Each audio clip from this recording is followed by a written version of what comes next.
So number one, plan, prepare, and practice so you're free to be spontaneous. And what that means is play. So sometimes with clients that are super serious or whatever, we play with pausing, pitching, melody, variety, louder, faster, softer. So even play with like the same sentence and do it all different ways with an emphasis on a different word. So you can increase your vocal variety and interest, right?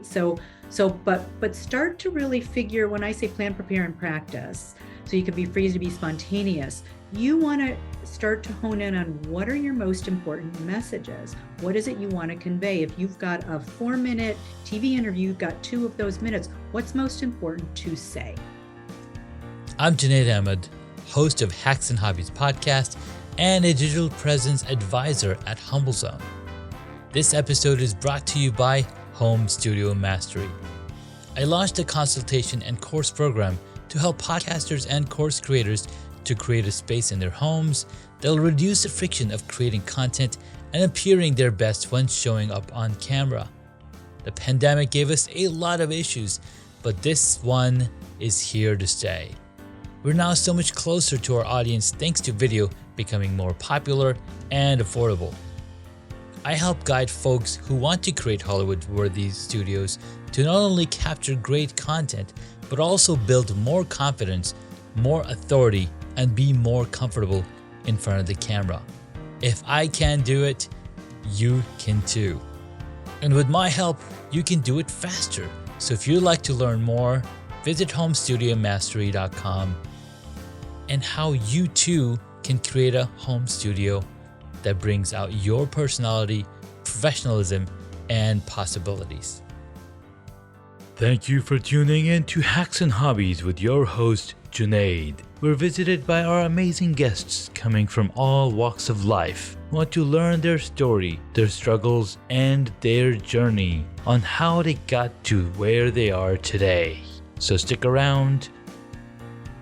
Introducing Susan Harrow, the world-renowned media coach, marketing strategist, and martial artist.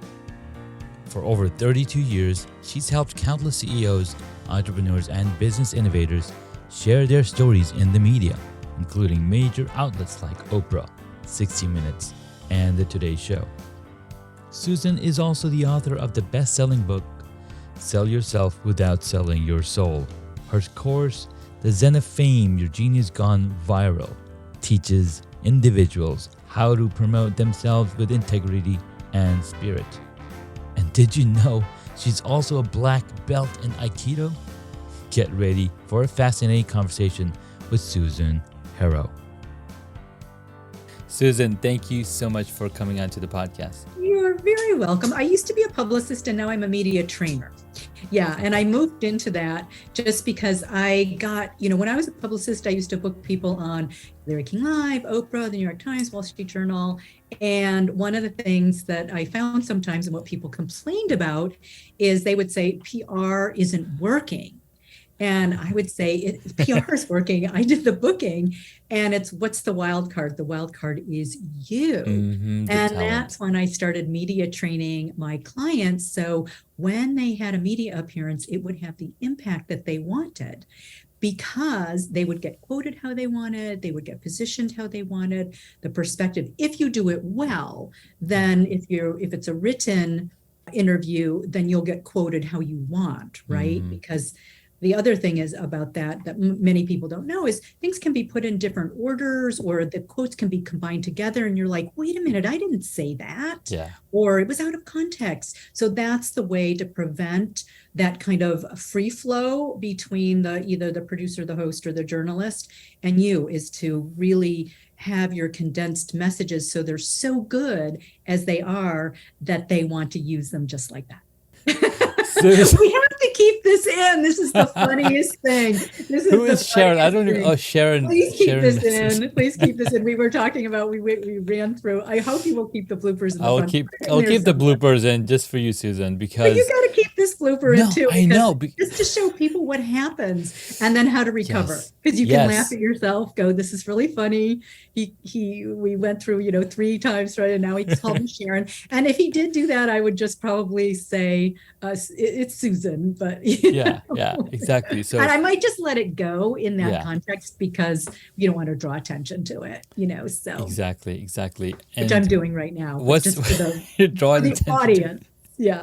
for the audience, because here's the beautiful part about podcasting. It is a journey that we all go through, and it's a learning process, right? So if we don't make mistakes, guess what? We're not learning. So make plenty of mistakes, often times, so that you can get it right. And even after doing 400 plus episodes, guess what? We all make mistakes. So apologies, No, and there's Susan. I magic in think mistakes. Sharon might be your friend. I mean, you I might thought you have were a calling friend. out to your wife, but there's magic in mistakes. You know why? It's spontaneous and we love it, and it's the unexpected, and Yeah. then things happen. So it's really fun. It can be really fun to make mistakes, and if it's not a mistake that you want to make, you just say rather, or I meant to say this instead, or can we have a redo, right? See that, Susan? Susan's already sharing with us her 3 hacks. She's breaking into the giving hat. But Susan, I wanted to learn a little more about you. You mentioned that you were in public in PR a while back, but now you're doing media training, and it feels like that I'm in a training with you because you're being a host. I feel like I'm the guest, but I'm really honored, that you're so free flowing and you're so comfortable in your own skin, which is very hard to do for a lot of people. No matter how much training, how many public appearances they've done, it's so hard to do. So, how did you even get started in this space? And it's not about, I still get nervous even before podcasts and speaking. And I just met this morning I'm going to be speaking to SCORE, and I just met with them. I still get Nice. nervous, like a pre-interview. It's like, I Yeah. don't know what they're going to ask me. I don't know if I'm going to be prepared. I'm kind of an over preparer because that gives me the chance to be free flowing. So if I prepare and think about it ahead of time and do practice out loud, then I can be free to be spontaneous. I could be in the moment. I can have fun. Yeah. But I still get nervous every single time. So it's not that goes away. It's just that it's about channeling that energy. So yeah, I started as a publicist, and I have so many we talk about origin stories, and I have a number of them. And when I heard that you did that, I thought, well, which one do I want to go with? Because you can also choose your origin story based on the podcast and the focus. And the one I was thinking about for you was a super short one, and then we can go into some of the long ones. But I was a teaching tennis pro, not a playing pro, but I was trained by a couple of the tennis coaches that are training the people that you see at the US Open today. And I was playing just really, I love tennis so much. I just played, like 8 hours a day. And I went to tennis camp and played like 10 hours a day. And then they asked me back to teach when I was 16. And that's how I got started, because I had no intention of teaching. I was just a little maniac and just loved it so much. And so I was teaching tennis to 2 levels of people. One is like the wealthiest people in the world, the sons of kings and queens, and that was one aspect of it. And I also taught in North Star at Tahoe. I was the assistant tennis pro because women were not the pros, men were. But what I wanted to say about that, and then I taught underprivileged kids in East Palo Alto. I was raised in Palo Alto. And so I really had both ends of the spectrum. But what I learned from that, one of the ways that I taught that I had access to in Tahoe was a video camera. Because people learned really super quickly when they could see themselves. Like they thought the racket was up here, or down here when it wasn't. And then when they could see themselves, they could adjust, or they could see, they weren't following through right. They were maybe, following through over here or whatever, instead of, up over your shoulder or whatever. And as soon as they could see themselves on video, they could make changes really quickly. And that's what I find with media training today, is that one of the things that we do is we jump up on video and we see what's working, what's not, could you be doing differently? and then put you into role play situations Yeah. where you can actually get the real feel of it. Because it's only actually in the doing of it. Like you can watch all the tennis matches that you want, you can watch all the videos, but then when it comes to doing it, it's a completely different thing. And then lots of times other things, when you're nervous, things come up, tics, and suddenly you're smacking your lips and you didn't know, you weren't a lip smacker before. So all kinds of things happen. And Mhm. then it's in the doing of it, and then it's in the practicing of it that we start to refine and see what happens in those situations. Well, I really like that story because you went from something that you really love to do, right? People are always talking about go to your passions, especially Gary Vaynerchuk. He says, do what makes you happy. And you will find that there's a million people that would be so thankful for you to share who you personally are.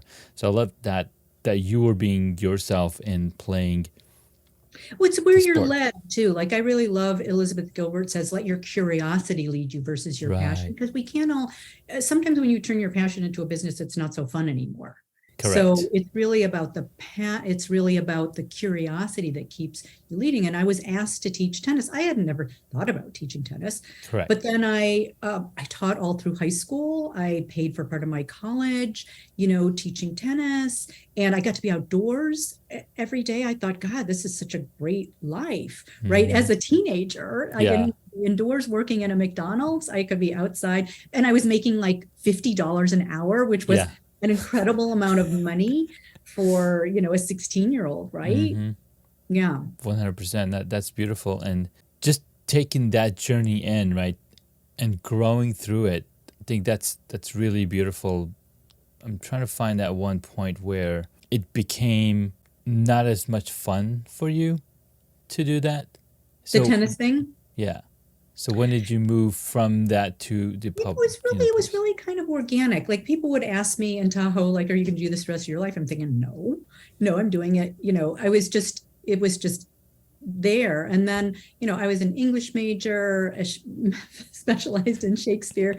And then I worked for a couple of startups, which got acquired, one for 200 million. Mm, And so I moved in from advertising. I thought I wanted to be in advertising, and then I found out I didn't, and started moving into my own business. But one of the things that I did as a transition point to start moving into PR is I got a job at a legal firm, being the receptionist. I was the best receptionist they ever had because I have a really good ear for voices, mm, and so I could remember everybody the first time they called in and connect them. And I said to her, I said, I'll make a deal with you. I'm way overqualified for this, but I wanted to have my rent paid. I lived in San Francisco sure.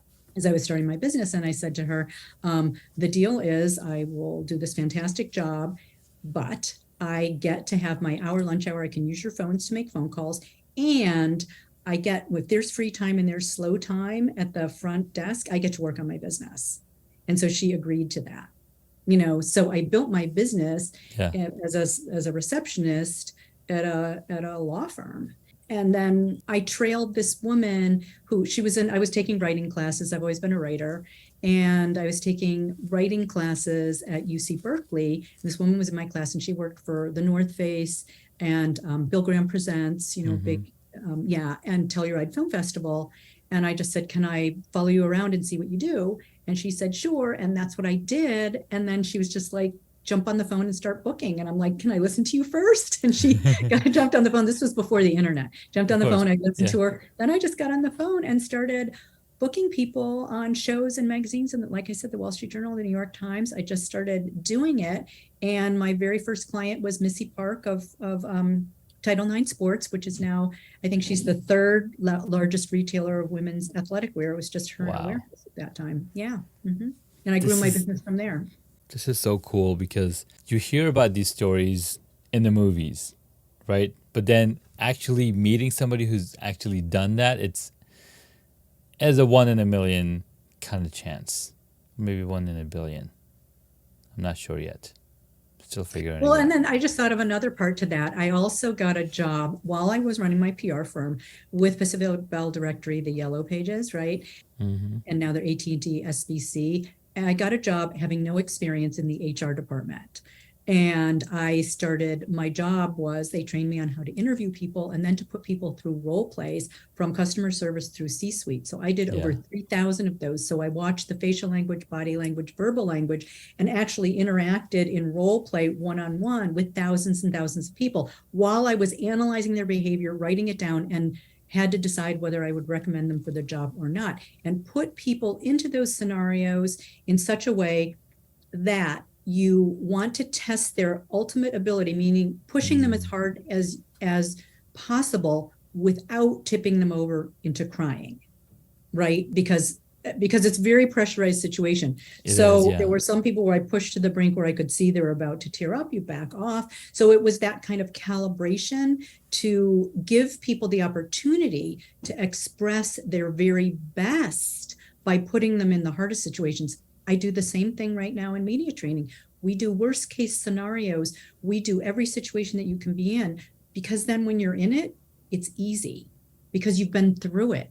You've been yelled at, you've been demeaned, I don't want to say that, but I mean, we want to prepare for all those situations because they happen. The host ignores you, what other people on the panelists are interrupting you, all of those kind of scenarios we want to go through. So then you go, I've been through this. I know how to handle it. I've got the confidence to do this, and it's not that big of a deal. I love that a lot, especially because I'm thinking about being one of 7 children. That automatically teaches you to stand on your own. And me having 4 kids of my own, I can totally see how they, how to be that person, or how they don't have any problem in voicing their opinions and voicing it out. And as parents, we always want to shush them down, like, no, it's not your turn yet. But I think those are the learned behaviors that we then have to unlearn when we're grown-ups. That's such a great point, because especially girls, we're always shushing girls, right? Be polite, don't interrupt, don't take your place. And I think it is a real learning process for both ways. There are times where you do need your kids to shush. Yeah. And you want them, it's to respect others. And then there's the time where you do want them to jump in, where it is really important. When someone is beating a dog on the street or hurting their child, you want your child to speak up in those situations, even if it's quote unquote none of their business. That's the, what is it? See it, say it about. And I think it's about anything. It's not about racial injustice. I think it's about people, pet injustice, anything, to be able to speak up in those scenarios. But that's where it's really important. Yeah. I think for us to have our voice and to know when to express and when to allow others to express as well. Yeah. I am enjoying this conversation, but I'm kind of wondering where to go. We got to keep this in there too. I'm wondering where to take this conversation because Susan here, also known as Sharon, sometimes, it's the hard decisions you make over time, and sometimes you're led to a very fruitful journey, a very fruitful future, right? So I'm sure was something on my end falling over. So ignore that, everyone. This is just going to be a whole comedy of errors. Not to quote Shakespeare on that, but Yeah. So you mentioned a couple of times you were led into being a trainer, being in places where you got the opportunity to ask the owner, like, hey, I want to do business as well. I know this is awesome and I'll give you 100%, but I also want to run my own business. What inspired you or even motivated you to ask for what you wanted? Because sometimes ask for what we want, we just do what we're told. How did you come about that? I'm not very good at being told what to do. Okay. My dad has always called us a GDI, goddamn. He goes, what are you? He goes, goddamn independent. And he pretty much raised us that way. He raised us to speak up. Do I always? No, but he really did. My parents both did. My mom is like, your washing machine isn't working. Take it to the top. Take it to the president. Just call. And that's the way she is. And so I was kind of raised that way. It's like, you can't get results, go higher.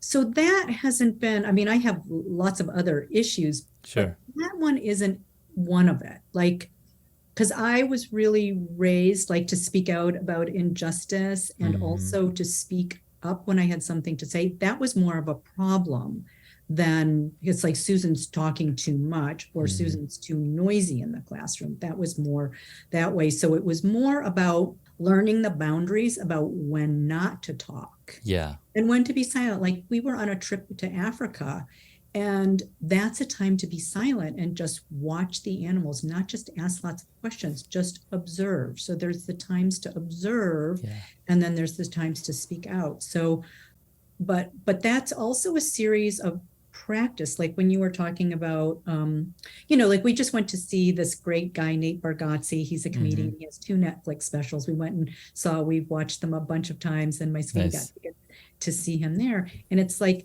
you can see the progression from his first Netflix special to the second one to the one where he is in person now with a sold out show in San Francisco at the Warfield, right? Where when he first started, it's you start at 3 a.m. and then go to 12 a.m. and then eventually you get to 11 a.m. That's like the progression. So, I've taken classes in journalism, in film writing, in just the things that you don't see behind the scenes. I'm a black belt in Aikido. I started at 52, I think. So worst kid on the block, really klutzy, and I'm an athlete, so it was really hurtful to be the worst kid in the class, but it was something I really wanted. So it was about practicing 4 nights a week for 2 hours. For 6 years, I think, to get my black belt. Yeah. Wow.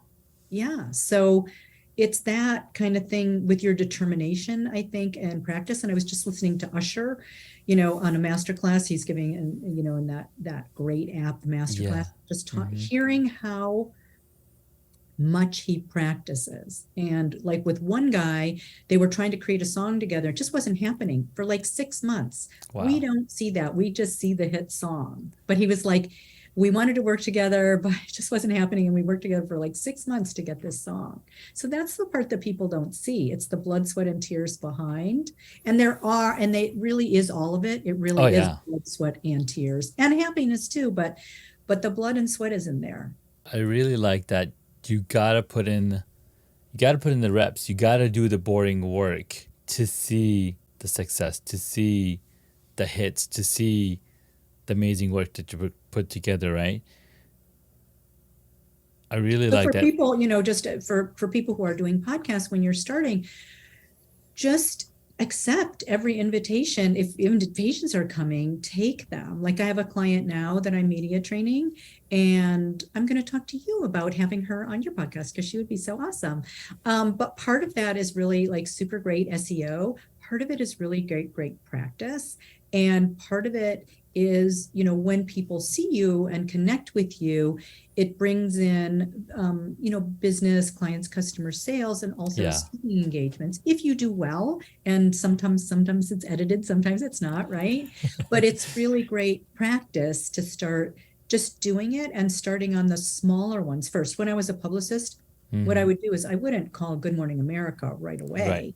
I would start on the smallest ones to get my pitch down to see how it was working. Yeah. And if it wasn't connecting, I changed it, and kept testing it. So I would test it on, maybe 100 radio shows before I even moved to TV when I was pitching my clients. And I'm like, oh, that's not resonating. Let me try this one. And so that was like experimentation. And it's the same thing in media training too. It's like we play with, like, does this story working?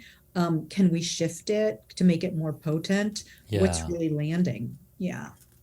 I totally like that answer because it's the foundation. You're building a foundation and you want that foundation to be resonating with other people, resonating with your target audience, resonating in a way that really brings out all of you. Right? That's a nice way to put it.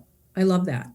Yeah, you want it to bring out all of you because that's what people are really buying. Yeah. And I'm saying buying in any way, buying as a friend, as a, connecting with you as a friend, connecting with you as a business partner, connecting with you for whatever kind of collaboration is that they are cooking up. Yes. And I think what you said, they're really buying you because we love to buy. That's why there's 4 different services delivering your Amazon goods and Walmart goods all over the country. You can get things delivered within 2 hours of you ordering it. People love to buy. What they don't like is to be sold. They don't like to be sold. So when you're being your own personal person, you're attracting the right people, and they're like, I like what this guy's putting out. I like what Susan's talking about. This is amazing.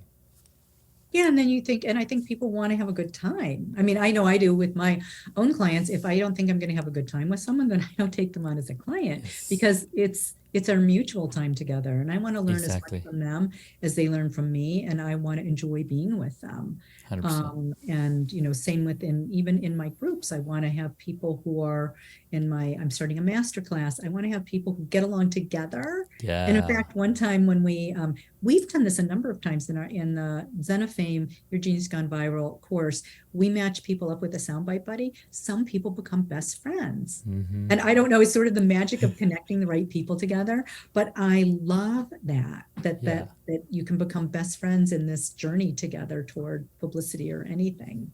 It's absolutely amazing when you find that best friend that you found through your mutual interest, through your mutual passion for, or determination for, hey, I'm going to figure this out.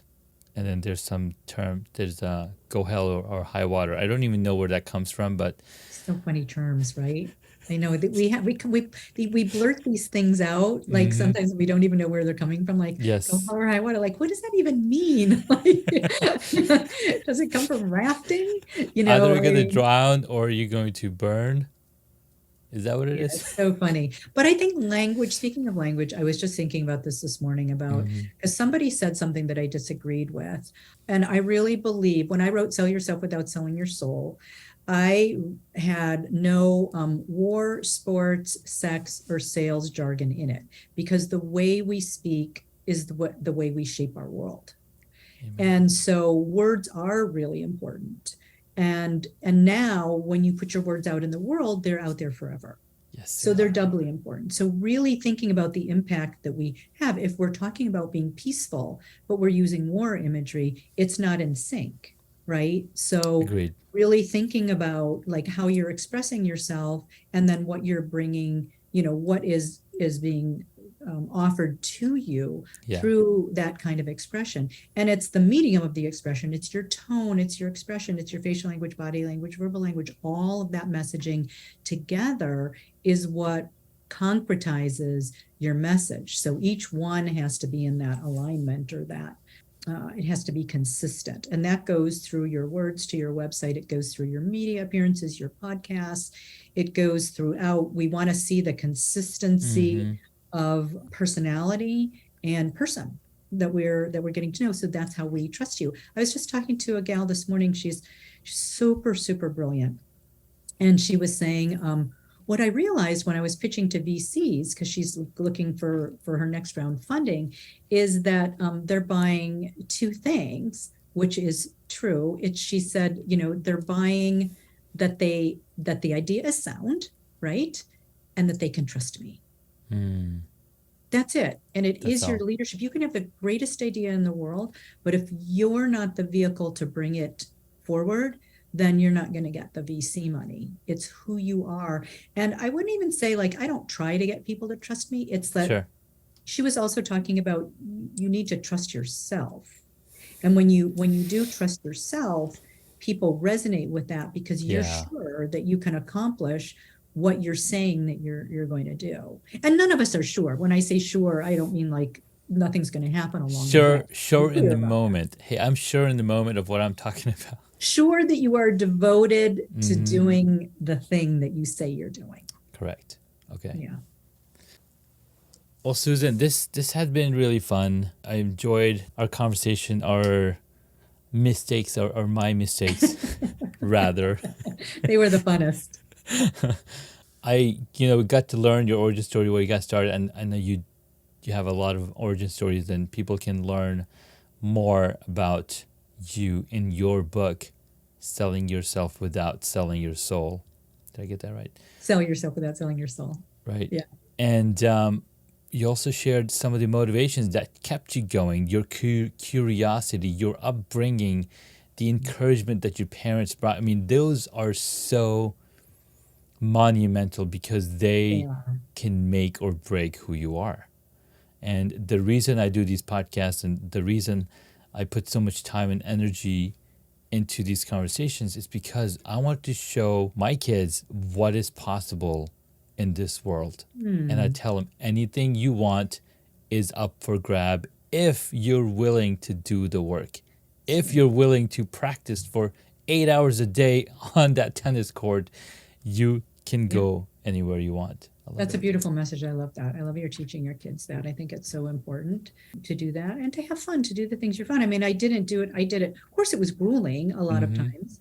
I mean, I remember even at tennis camp, you know, in order to move the next level, you had to hit 100 shots in the row into the center box of the net in order to go to the next level. So I was there every night, you know, trying. And if you missed at 99, that got to do it all over, right? Next level. You're starting again. You're starting from the beginning. So it's, you know, that really developed, I think, focus and, you know, so whatever that is for our kids, you know, I think that's really super great. And I did also want to say, so I told a story of origin or a hero story or a signature story, whatever you want to call it. And I do have one that I've created just for you, where people can go to my website and download there are 5 templates for you. So you can choose the one that fits, and sometimes they all fit, but choose the 5 templates. You can do it in 5 minutes, and it's prsecrets.com/sigpod, like signature story podcast, SIGPOD.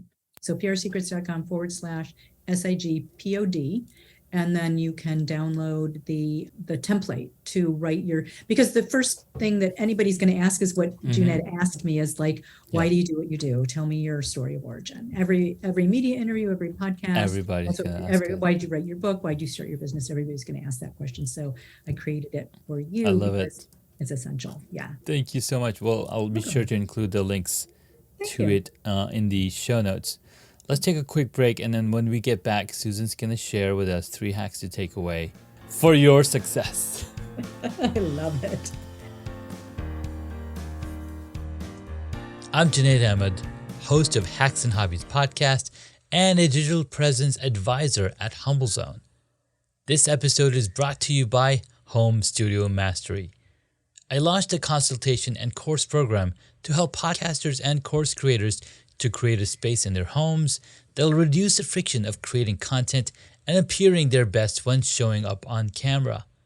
The pandemic gave us a lot of issues, but this one is here to stay.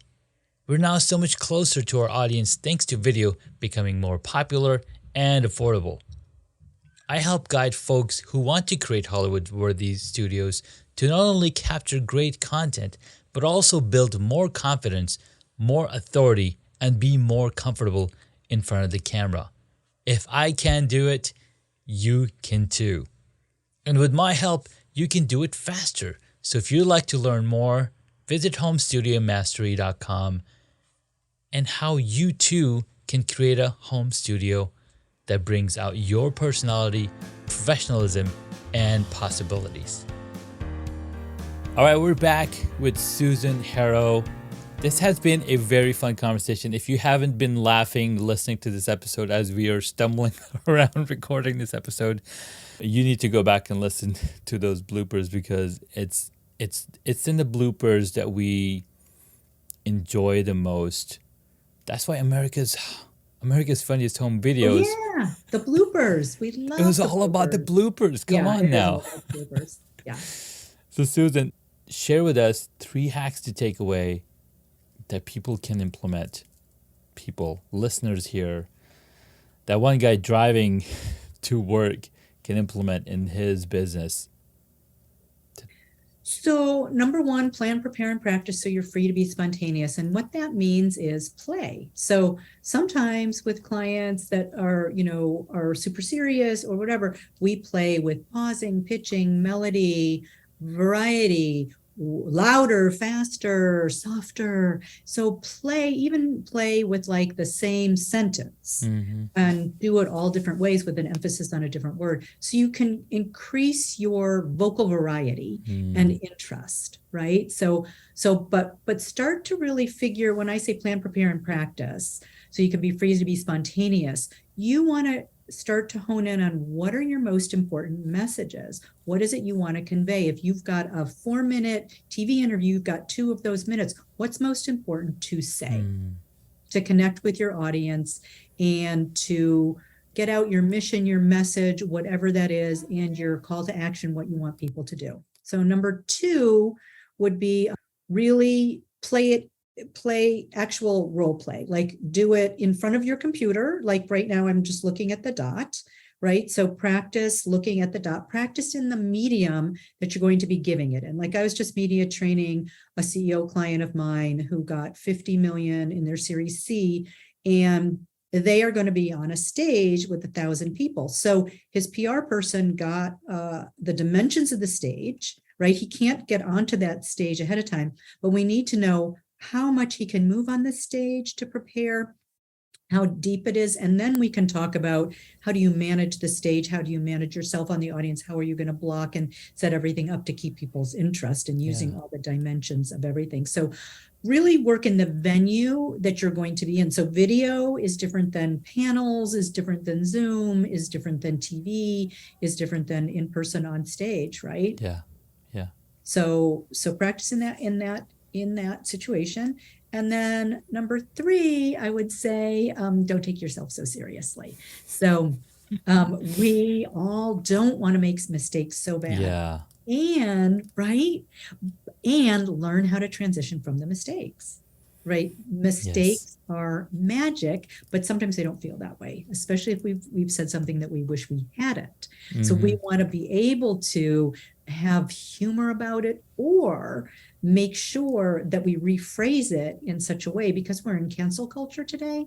Yeah. Because it's recorded, it's really hard to take something back. That's why the practicing is so important. But if it's a mistake where it's just a blooper that's not important, then you just want to flow with it, or just say, I didn't mean to say that, I meant to say this, and then go on to that. Or I didn't mean to trip over that chair and fall on my face, I did it to entertain everyone, did you love that?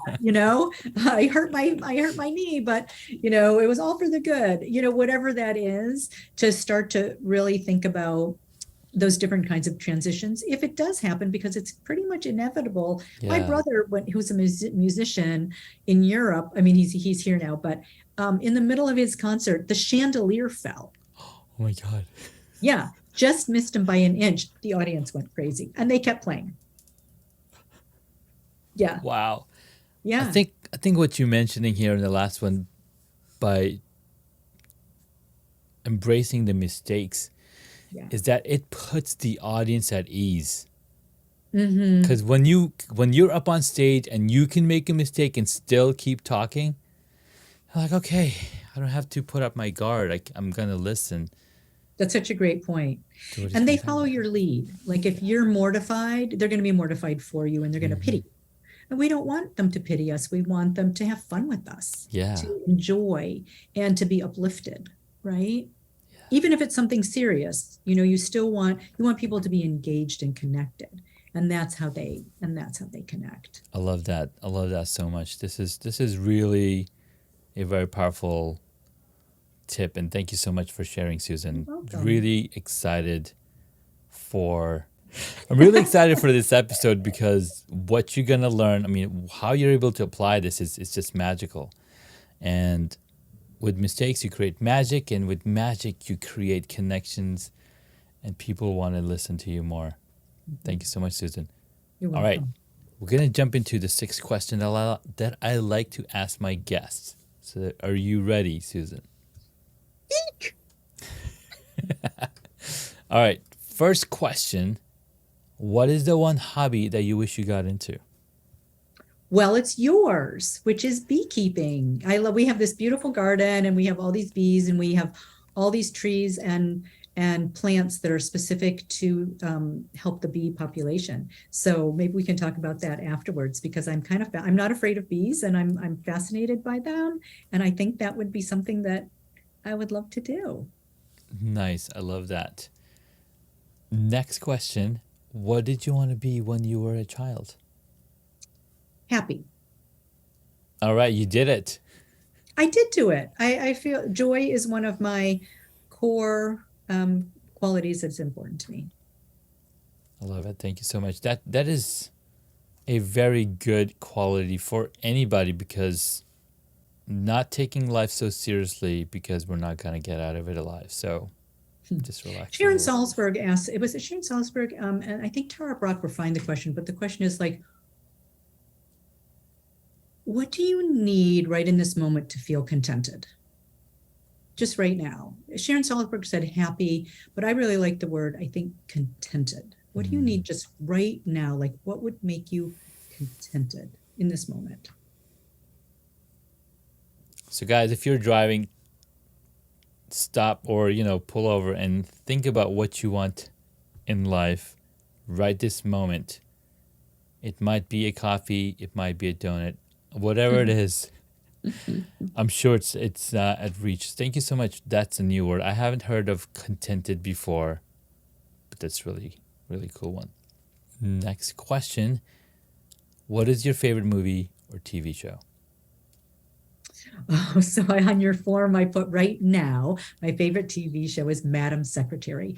Boy, do I wish she were alive, because she has helped negotiate the world's biggest problems and the world's biggest and most difficult personalities to maintain peace and deal with hunger and war and oligarchs and whatever. And so I just think it's so fascinating, because in that show, there's never one right answer to satisfy everyone. So she's got to negotiate that whole thing to, to stop aggression in some way that's going to harm some population somewhere. And it's really brilliant. The writing is brilliant. And I want to live in her house with her family. I wish I were one of her children. I'm like, oh my God, one of the greatest parents. And they have these discussions and they let their children speak freely. And it was a really good show for sure. Yeah. Good. Yeah. Thank you. All right, next question. What movie would you choose if you got to play a character in it? Wow. I have no idea. If I got to play, what might have been fun is, which is the one where Meg Ryan and Tom Hanks fall in love? Is it? It's You've Got Mail. You've Got Mail. That would have been a sweet one, just to find love in that crazy way. Yeah. I think that would be fun. Yeah. All right. Well, we'll put you in for the next one. Next question. Who's your favorite superhero? The Dalai Lama.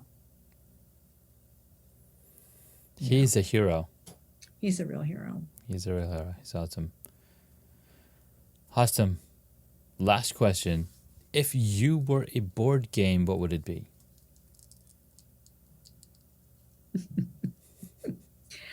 Well, I don't know many board games. I used to play Monopoly, but that's not really me. Like, I'm not trying to monopolize anything. Right. So name some other board games. Like, what were you thinking of when you created that question? Well, the funny thing is, the question was created by my colleague a few years ago. He's like, dude, you should totally ask that question. So a lot of people have said Monopoly, Risk, Sorry, Life. I haven't played any of those, I don't think. There's a game called Transformation. Okay. That's the one, because you really get at the deeper things in life and get to know people. So I think it would have to, and it's not that well known, I think, but it's a really great game. I still have it. Transformation. It's called Transformation. I like it. I think that would be the game. I love that. I love that. I'm going to have to check it out. I just ordered a game called Cash Flow Quadrant based on the book by Robert Kiyosaki. Oh, nice. Cannot wait to play that with my Fun. kids. Keep me Teach them. posted. Yeah. All right. Thank you so much, Susan, for your time, your energy, your wisdom, and helping me make my mistakes into magic because you are magic. You are we're magic. all magic. Yes, we are. We are all magic. Actually, that might be my last point is we are all magic, and to let the magic in us come out, in whatever way it will, because that's what will bring more joy and more joy to you and more enjoyment to others. Absolutely. Where can the superpreneurs listening to this episode find you? Superpreneurs, prsecrets.com, like publicrelationssecrets.com. And I have lots of free things on the blog.